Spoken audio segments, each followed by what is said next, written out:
It's important to emphasize that the common perception throughout a lot of history is that there was a lot of violence throughout this time, and that there was a lot of physical violence against people, there was a lot of property damage, and there were a lot of actions that today people, no one would really want to countenance.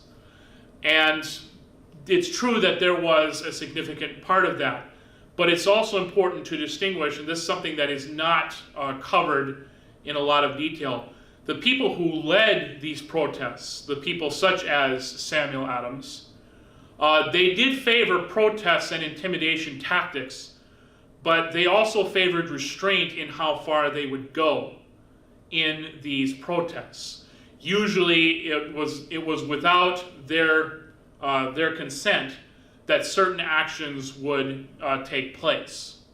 And that's an important thing to remember, because some of the tragedies that unfold over time, basically the colonial leaders such as Samuel Adams will try to stop because they don't want it to go that far.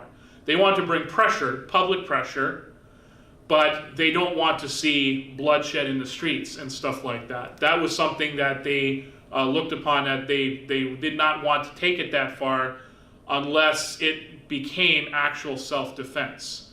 And as we'll see in 1775, eventually it will get to that point. But in the lead up to this, the colonial leaders of these protests were remarkably restrained in how they carried out their protests. They were very careful, and they deliberately designed their protests to basically not be out of control violence, but to be more directed violence, more directed pressure, so that they would then get the support of the larger population behind their efforts, because they knew that indiscriminate violence would turn the people away from their cause.